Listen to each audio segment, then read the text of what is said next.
আজি পোৱালি ভাগৰ জন্মদিন বুলি মই কেক এটা ল'লোগৈ, মনে মনে পোৱালীয়ে গম নাপায়। তাৰপিছত কেকটো লৈ বোলো চিধা গাহৰি মাংস অকণ লৈ লওঁ, লৈ পেলাই 1 কেজিমান ল'লোঁ, লৈ আহিছোঁ। তাৰপিছতে পোৱালীয়ে গম নাপায় 4-5 দিন বুলি, আনি মই ৰুমতে কেকটো মনেকৈ থ'লোঁ। তাৰপিছতে পোৱালীয়ে দেখা পালে কেক বুলি গম পোৱা নাই এতিয়ালৈকে।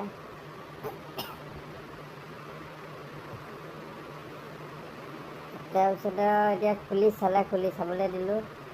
খুলি চোৱাৰ পিছতে এতিয়া লাহেকৈ গুচাই আছে আৰু, হাতে গুচাব পৰা নাই, চুৰিখনে দি গুচালে। গুচাই পেলাই দেখাবলৈ এইটো কেক দেখোন। তাৰপিছতে আৰু কেকটো ৰখি লাভ নাই, কটাত ষ্টাৰ্ট কৰি দিলোঁ। কেক কাটিলে, কেক খালোঁ আমি চবেই মিলি জুলি। তাৰপিছতে আৰু ভিডিঅ'টো চাই কেনেকুৱা পালে জনাব আৰু লাইক কমেণ্ট শ্বেয়াৰ নেক্সট